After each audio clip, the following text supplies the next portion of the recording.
Senhor. Então esse trecho aqui esses 3 versículos que nós lemos, está dentro desse trecho, sobre essa sessão de plenitude do Espírito. E nesse trecho, nesses 3 versículos que nós lemos, Paulo usa a figura da igreja para falar aos maridos, né? Mas o nosso ponto aqui não é sobre maridos e esposas. O nosso olhar aqui vai ser nos pontos que Paulo fala sobre a igreja, sobre o que Paulo fala nesses 3 versículos sobre a igreja. Ele usa a relação entre Cristo e a igreja para exemplificar o seu ponto sobre como os maridos devem amar as esposas, e ele fala verdades preciosas sobre a igreja de Cristo, sobre a igreja gloriosa de Cristo, certo? Então, antes de nós começarmos a exposição, nós vamos mais uma vez orar ao nosso Senhor. Oremos. Pai querido, diante mais uma vez da sua palavra, nós te pedimos, Deus, ajuda-nos, Senhor Deus, ajuda a cada um de nós a ouvir e a entender a sua palavra. Que o seu ministro externo possa expô-la com fidelidade, que o seu ministro interno, o Espírito Santo, possa fazer a obra em cada coração, habilitando-nos, Senhor Deus, a ouvir e a compreender aquilo que a sua palavra quer dizer. Abençoa-nos em nome de Jesus. Amém. Meus irmãos, a Bíblia nos diz que a igreja do Senhor é uma igreja gloriosa, que ela é cheia de glória. E será que isso ainda é verdade nos nossos dias? Será que a igreja ainda é gloriosa? É uma instituição que pode ser chamada de gloriosa? Quem não é crente pode realmente achar que, pode realmente assim, não ver nenhuma glória na igreja, né? Pode falar que essas grandes instituições, essas grandes empresas, que sim, elas são grandiosas e gloriosas, né? Como o Google, a Microsoft, a Amazon, essas sim são gloriosas, são empresas, são instituições grandiosas. Alguns podem ainda falar que a igreja foi gloriosa na época do Antigo Testamento, ou na época do Novo Testamento, ou até a época da Reforma, a igreja foi gloriosa, mas que ela não é mais. Mas será que isso é real, meus irmãos? Será que nós não podemos mais dizer que a igreja de Cristo é gloriosa, como a palavra de Deus diz que ela é? E nós temos a resposta muito clara que a palavra de Deus nos dá, é que a igreja de Cristo continua sim sendo gloriosa. E quando falamos em igreja, nós não estamos falando apenas da igreja que é visível, mas principalmente da igreja invisível, aquela que é composta por todos os santos de todas as épocas, de todos os lugares. Esta igreja invisível continua sendo gloriosa, separada, continua sendo adornada por Cristo para as bodas do Cordeiro. E nesses 3 versículos nós podemos ver pelo menos 3 razões pelas quais a igreja continua sendo gloriosa.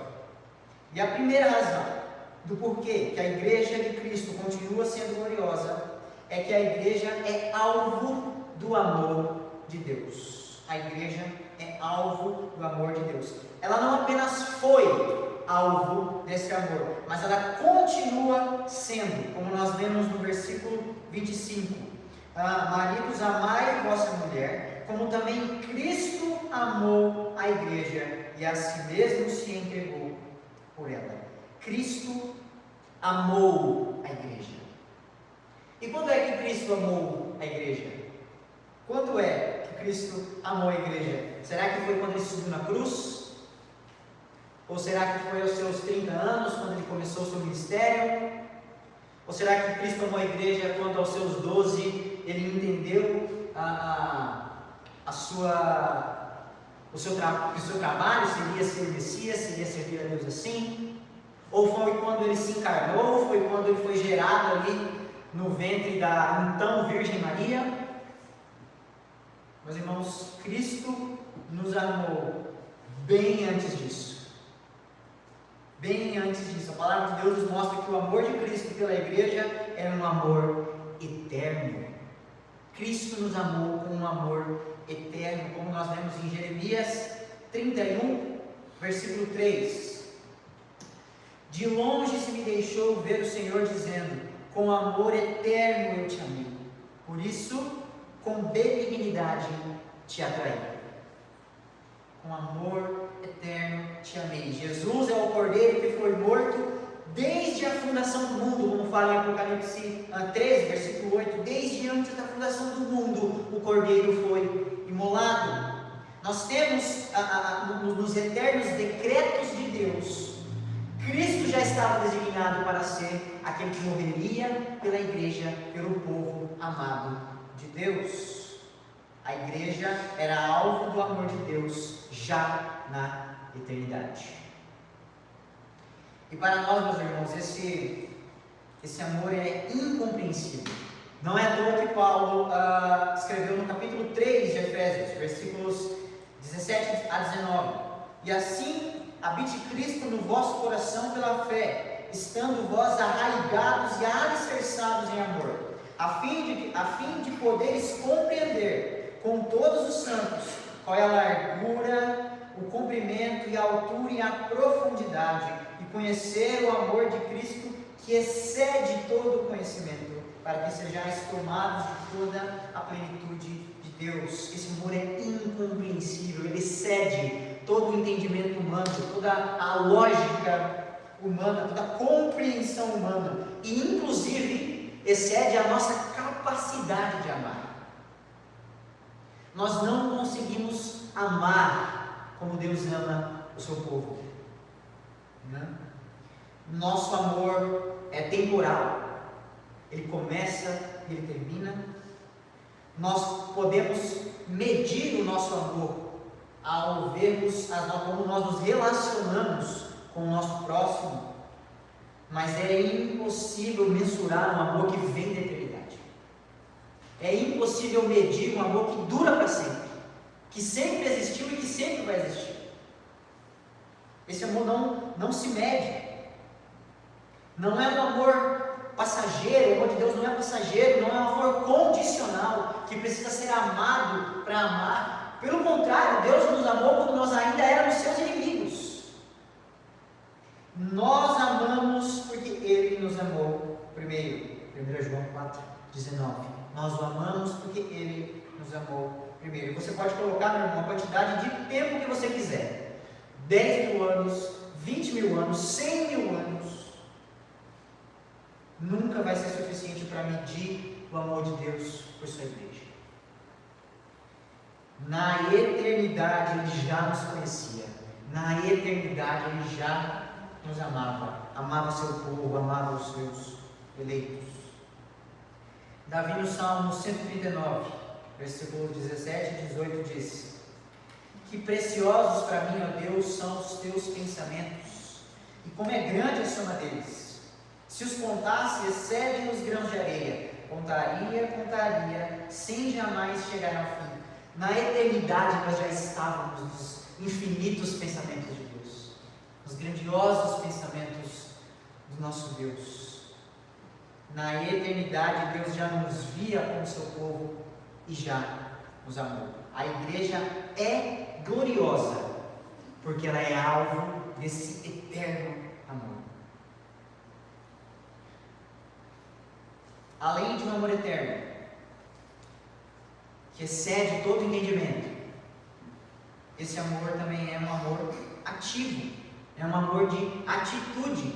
Cristo não simplesmente fez a nós uma declaração de amor, mas Cristo não somente amou a igreja em pensamentos, em ideias. Cristo saiu da sua glória, se tornou 100% humano, um corpo limitado, sujeito a todas as debilidades, a todas as enfermidades humanas. Foi perseguido, foi humilhado, foi torturado, morreu de maneira agonizante. Cristo amou no seu coração e nos amou morrendo no nosso lugar, agindo, um amor ativo. João escreveu na sua primeira carta, 1 João 4, versículo 9. Nisto se manifestou o amor de Deus em nós, em haver Deus enviado seu Filho unigênito ao mundo, para vivermos por meio dele. O amor de Deus se manifestou, foi manifestado de forma prática à humanidade. O amor de Deus pela sua igreja já estava na eternidade, mas ele não ficou na eternidade.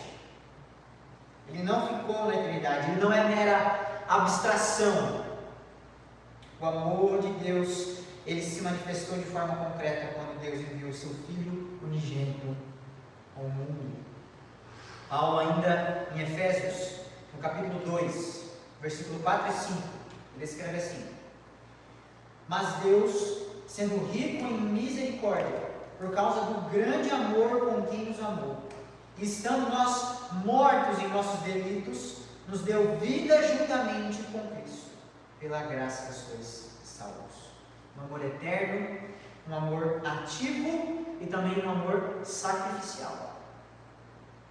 Cristo amou a igreja e se entregou por ela. E vejam que não foi um sacrifício oferecido a nós. Não foi o alvo do amor que recebeu o sacrifício, né? O sacrifício não foi feito para nós, mas sim para Deus. Foi o Pai que recebeu o sacrifício do Filho. Jesus sofreu sacrificialmente em nosso lugar. No Evangelho de João, capítulo 10, versículos 17 e 18. Diz assim: por isso o Pai me ama, porque eu dou a minha vida para a reassumir. Ninguém a tira de mim. Pelo contrário, eu espontaneamente a dou. Tenho autoridade para a entregar e também para revê-la. Este mandato recebi de meu Pai. Cristo não foi obrigado a ir para a cruz. Cristo foi de maneira espontânea, nos amou espontaneamente e foi à cruz para morrer pelos eleitos de Deus. Foi o Filho que se sacrificou e entregou o sacrifício ao Pai. O sacrifício não foi dado a nós, foi dado ao Pai, a qual nós éramos devedores, mas nós recebemos os benefícios desse sacrifício. E percebam, meus irmãos, que esse sacrifício de Deus não foi um sacrifício apenas da pessoa do Filho, não foi apenas o Filho que se sacrificou, mas foi um sacrifício também do Deus Pai. Perceba que não foi o Pai que morreu na cruz. Não foi o Pai que morreu na cruz, foi o Filho que morreu na cruz. Mas o Deus Pai viu seu Filho morrer. Deus Pai sofreu a morte do seu unigênito. E que pai, meus irmãos, assistindo a morte do seu filho, não sofre? Deus Pai sofreu vendo seu Filho unigênito morrer. O próprio Deus se submeteu a essa dor em nosso favor. Tudo isso em amor de nós. É por isso que quando os pais perdem um filho, eles podem encontrar socorro, eles consolo em Deus, porque Deus sabe o que é perder um filho. Alguém pode falar assim: ah, mas era diferente, Deus sabia que Jesus ia ressuscitar. Mas os filhos também ressuscitaram. Os filhos também vão ressuscitar. Deus sabe o que é perder um filho. Ele também passou por esse sentimento. Tudo isso em amor de nós. Porque Deus amou o mundo de tal maneira que deu seu Filho unigênito para que todo que nele crê não pereça, mas tenha a vida eterna. Ainda no Evangelho de João, capítulo 15, versículo 13, o próprio Senhor Jesus diz assim, João 15, 13: ninguém tem maior amor do que este, de dar a alguém a própria vida em favor dos seus amigos. Ninguém, meus irmãos, tem maior amor do que esse. Ninguém. Cristo deu sua vida por nós e não foi simplesmente uma morte. Não foi uma simples morte. Cristo sofreu tanto fisicamente quanto espiritualmente. Ele levou sobre ele todo o peso de todo o pecado dos eleitos de Deus. Foi derramado sobre Cristo a fúria, a ira pura de Deus. Cristo sofreu o inferno para que eu e você não precisássemos sofrer o inferno pela eternidade. Não foi uma simples morte. Ele recebeu a nossa punição, que seria eterna. Em primeiro lugar, então, meus irmãos, a igreja continua sendo gloriosa, porque ela é alvo do amor de Deus. Como uma coisa que é alvo do amor de Deus não possa ser gloriosa? Um amor eterno, um amor ativo, um amor sacrificial. Não existe outra instituição pela qual Deus entregou o seu Filho. Não existe outra instituição que foi alvo, Deus amor, deste amor. Só a igreja é alvo do amor eterno, ativo e sacrificial de Deus. Uma segunda razão: a igreja também é gloriosa, além de ser alvo do amor de Deus. Mas a igreja também é gloriosa porque é santificada por Deus. Veja no versículo 26 de Efésios 5. Ele diz no versículo 25: Amai vossa mulher, como também Cristo amou a igreja, assim mesmo se entregou por ela, para que a santificasse. Para que a santificasse. E a palavra santificar na Bíblia, ela tem o sentido de separar, reservar, consagrar.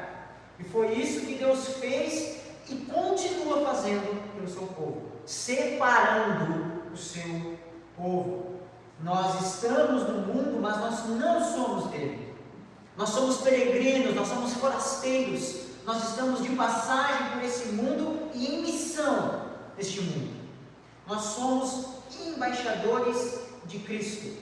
E não estamos aqui, meus irmãos, para nos preocupar com os nossos negócios. Nós estamos neste mundo para pensar exclusivamente nos negócios de Deus. Exclusivamente nos negócios de Deus.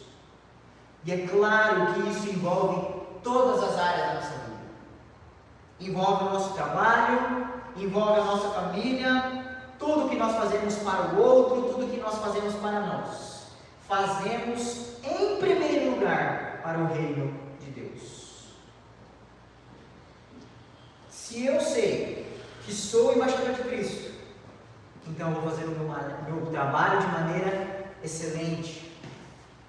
Eu vou, para que as pessoas ao meu redor vejam Cristo em mim. Isso é ser embaixador de Cristo. Do mesmo jeito, na minha família, você cumpre as suas obrigações familiares para a glória de Deus, servindo a Deus, não para agradar a você, não para agradar a sua família, mas para agradar a Deus. Não ache, meu irmão, que você trabalha para você, ou que você trabalha para a sua família, ou que você trabalha para outra pessoa. Você trabalha para a glória de Deus. Este é o chamado da igreja aqui na terra. Enquanto ela estiver nesse mundo, ela trabalha e ela pensa exclusivamente no reino de Deus.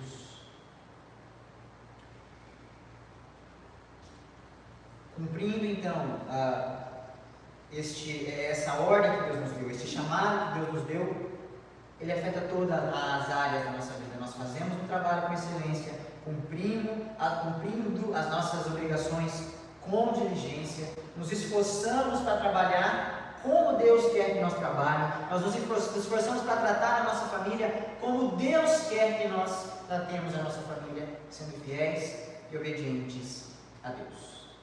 O pastor Heber Campos Jr., em um trecho da pregação que se chama Amando Deus no Mundo, ele diz o seguinte, ele fala assim, quando alguém fala, eu estou trabalhando para dar o melhor para a nossa família, geralmente o que essa pessoa está pensando em melhor, ela pensa no dinheiro para viajar, no dinheiro para a reforma da casa, no dinheiro para ter, comer e beber tudo aquilo que é de melhor, no dinheiro para mandar os filhos para estudar no melhor lugar, no dinheiro para comprar o carro, para trocar de carro.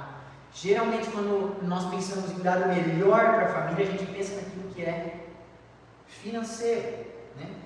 Mas por que é que o melhor sempre tem que estar ligado a finanças, a conforto? Por que é que o melhor não é o reino de Deus e a sua justiça?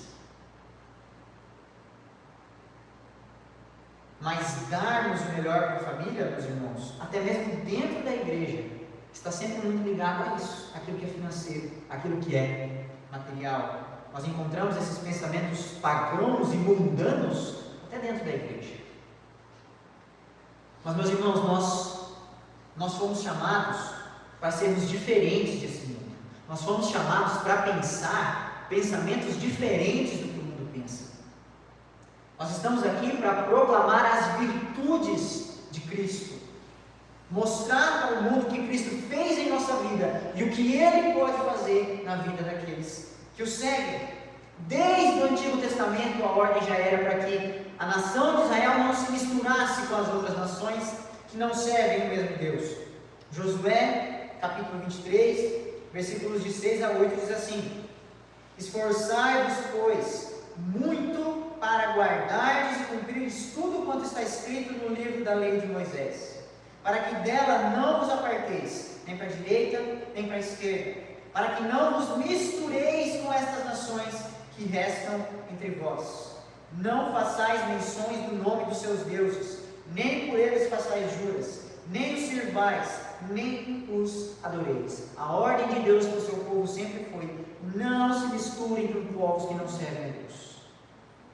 Ainda no Novo Testamento, aquela comunidade da igreja primitiva, ela vivia em um mundo pagão, mas ela não se misturava com o mundo pagão. E é triste, meus irmãos, quando nós vemos muitas vezes igrejas, até mesmo com a desculpa de evangelizar,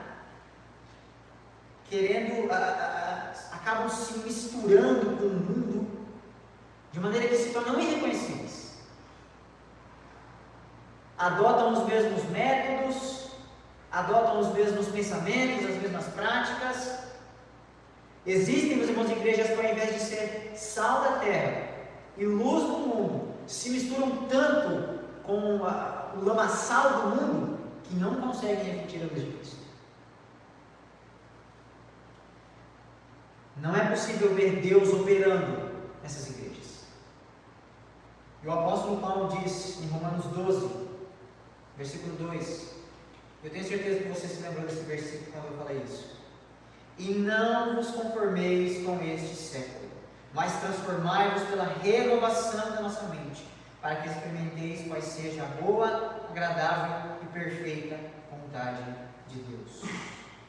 Nós não tomamos a forma da sociedade, mas nós tomamos a forma de Cristo para influenciarmos a sociedade, para influenciarmos o mundo, para que ele seja mudado pela luz de Cristo. 1 Pedro, capítulo 2, versículo 9, Pedro escreve assim: vós, porém, sois raça eleita, sacerdócio real, nação santa, povo de propriedade exclusiva de Deus, a fim de proclamardes as virtudes daquele que vos chamou das trevas para a sua maravilhosa luz. Nós estamos no mundo para proclamarmos as virtudes de Cristo. Então, meus irmãos, em segundo lugar, a igreja continua sendo gloriosa, porque além de ser alvo do amor de Deus, ela é santificada por Deus. É um povo santo que está no mundo, mas que não pertence ao mundo. Está separado para adorar a Deus. E em terceiro e em último lugar, a igreja continua sendo gloriosa, porque é purificada por Deus. Purificada por Deus. Ela foi purificada e continua sendo purificada. Veja a continuação do versículo 26 e o versículo 27. Para que a santificasse, tendo-a purificada por meio da lavagem de água pela palavra, para a apresentar a si mesmo igreja gloriosa, sem mácula, sem ruga, nem coisa semelhante, porém santa e sem defeito. Ela foi purificada. O texto diz: tendo-a purificada. Ela foi purificada no passado. Ela foi purificada por meio da morte de Cristo, né? tanto nós que hoje cremos em Cristo, cremos nessa morte, cremos que ela foi o sacrifício no nosso lugar, tanto nós somos purificados por essa morte, quanto os nossos irmãos do Antigo Testamento, que sacrificavam, participavam de sacrifícios que apontavam para essa morte. Foi a morte de Cristo, o centro de toda a história, que purificou a igreja. E quando o texto fala que ela foi purificada pela lavagem de água, como diz, tendo purificada por meio da lavagem de água pela palavra, o texto faz referência ao batismo, porque no Novo Testamento, quando se fala de lavagem pela água, está se falando do batismo.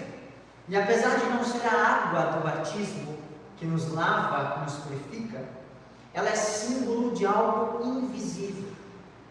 Ela é símbolo de que nós somos lavados pelo sangue de Cristo, santificados por este sangue, que fomos purificados e santificados.